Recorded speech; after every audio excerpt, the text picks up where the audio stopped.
আচ্ছা দেখো, আজকের টপিক হচ্ছে ইকুইভ্যালেন্স রিলেশন। তাহলে ইকুইভ্যালেন্স রিলেশন কাকে বলছে? না আমরা প্রত্যেকেই জানি যে relation is said to be a equivalence relation if is satisfied. তিনটা রিলেশন যে ছিল, রিফ্লেক্সিভ, সিমেট্রিক এবং ট্রানজিটিভ। যদি কোনো রিলেশন রিফ্লেক্সিভ, সিমেট্রিক এবং ট্রানজিটিভ হোল্ড করে তখন সেই রিলেশনটাকে ইকুইভ্যালেন্স রিলেশন বলছে। এইবারে যেটা মেইন জিনিস, অ্যাকচুয়ালি ডেফিনেশনের থেকে আমাকে এখানে কি পড়ে বেশি, না পড়ে আমাদের বেশি কিভাবে ইকুইভ্যালেন্স রিলেশনটা কিভাবে চেক করব। আচ্ছা, তার আগে একটু ডেফিনেশনটা আমি লিখে দিচ্ছি। তাহলে কি বলছে না, a relation R is said to be equivalence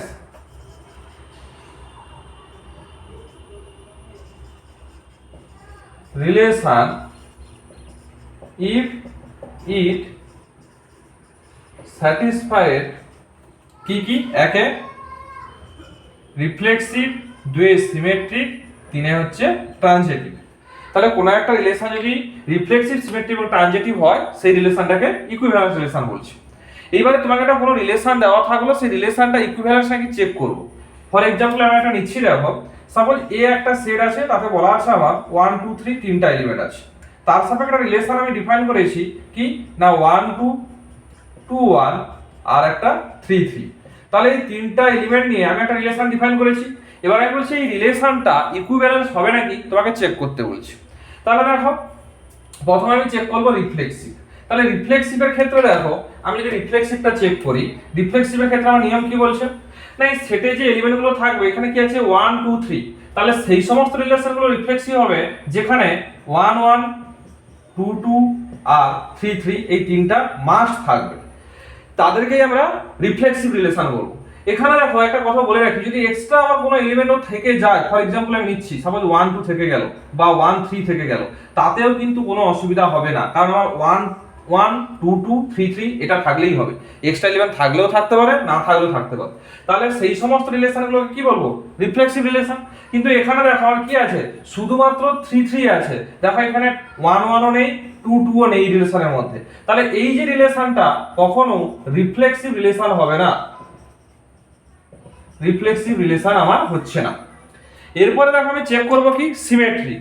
কিভাবে চেক করব না, সিমেট্রিক রিলেশন চেক করার ক্ষেত্রে যে নিয়মটা আমাকে বলছে, কি বলছে না, আমি r equals to r inverse দেখাতে পারি। সিমেট্রিকের ক্ষেত্রে কন্ডিশন কি বলছে, যদি r equals to r inverse হয়ে যায় তাহলে সেই রিলেশনটা অবশ্যই সিমেট্রিক রিলেশন হবে। তাহলে আমার r দেওয়া আছে, আমি r ইনভার্স বার করব। r ইনভার্স বলতে ইনভার্স রিলেশন। তাহলে এটা কি হয়ে যাবে, দেখো 2 1 কি হয়ে যাবে, 1 2 কি হয়ে যাবে, 3 3। তাহলে এই যে রিলেশনটা পাচ্ছি এখানে কিন্তু দেখো r ইকুয়ালস টু কিন্তু আমি r ইনভার্স পাচ্ছি, তার মানে এই রিলেশনটা অবশ্যই কি হয়ে যাবে, সিমেট্রিক হবে। তাহলে সিমেট্রিক আমার এটা হচ্ছে। এবারে এই যে রিলেশনটা দেওয়া আছে এটা ট্রানজিটিভ নাকি চেক করব। ট্রানজিটিভ চেক করার নিয়ম কি বলছে, যদি r কম্পোজিশন r টা সাবসেট অফ r হয় তখন সেটা অবশ্যই ট্রানজিটিভ রিলেশন হবে। তাহলে ব্যাপারটা কি রকম দেখাচ্ছি দেখো, না যখন কম্পোজিশন করব, কম্পোজিশনে যদি ভিডিওটা দেখে নাও খুবই সুবিধা হয়, তাহলে এখানে দেখাচ্ছি দেখো। তাহলে আমি r কম্পোজিশন r করব, তাহলে দুবার r লিখে নেব, তাহলে করতে সুবিধা হয়। 1 2 2 1 আর কি আছে 3 3।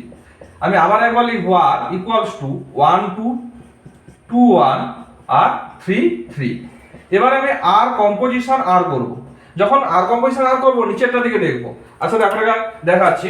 তাহলে এখানে কি আছে 1 2, তাহলে 1 2 তে গেছে, 2 দিয়ে এখানে কি আছে, একটাই আছে। তাহলে 1 2 তে গেছে, 2 1 এ গেছে, তাহলে অ্যাকচুয়ালি কি পাবো 1 1।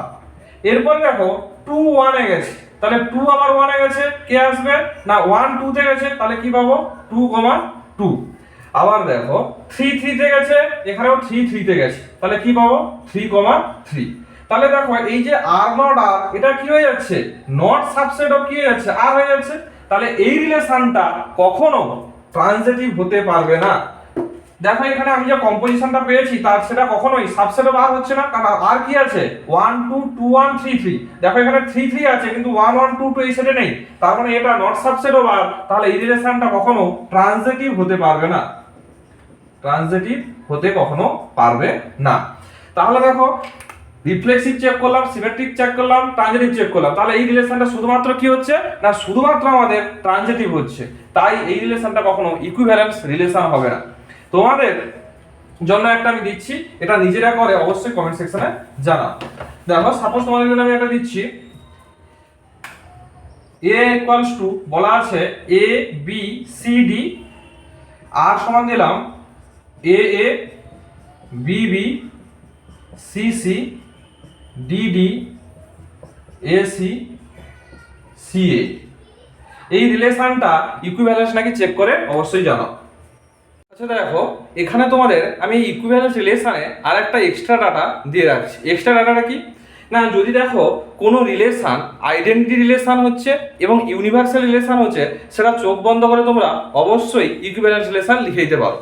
অর্থাৎ আমি বলতে চাইছি দেখো সাপোজ আমার এ একটা সেট আছে, তাতে এলিমেন্ট আছে 1 2, তাহলে এখান থেকে আমি আইডেন্টিটি রিলেশন যেটা আইএ সেটা কি হয়ে যাবে না শুধু 1 1, আর কি হয়ে যাচ্ছে শুধু 2 2।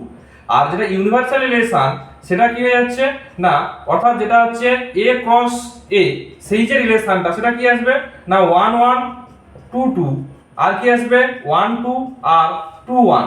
এই যে রিলেশনটা, অর্থাৎ একটা হচ্ছে আইডেন্টিটি রিলেশন আর একটা হচ্ছে ইউনিভার্সাল রিলেশন, এই দুটো রিলেশন অলওয়েজ কি হয়ে যায় ইকুইভ্যালেন্স রিলেশন হয়ে যায়। কেন না দেখো আইডেন্টিটি রিলেশন এমন একটা রিলেশন এ রিফ্লেক্সিভ, সিমেট্রিক এবং ট্রানজিটিভ হওয়ার যে তিনটা কন্ডিশন অলওয়েজ স্যাটিসফাই করে, একই রকম ভাবে ইউনিভার্সাল রিলেশন যেটা সেটাও রিফ্লেক্সিভ, সিমেট্রিক এবং ট্রানজিটিভ হওয়ার তিনটা কন্ডিশন স্যাটিসফাই করে। তাই কোথাও যদি আইডেন্টিটি রিলেশন বা ইউনিভার্সাল রিলেশন দেখো, সেটা চোখ বন্ধ করে আমরা বলতে পারি কি ওই রিলেশনটা অবশ্যই ইকুইভ্যালেন্স রিলেশন। এটা একটা এক্সট্রা ইকুইভ্যালেন্স রিলেশনের ক্ষেত্রে প্রপার্টি হিসাবে ধরে রাখতে পারো।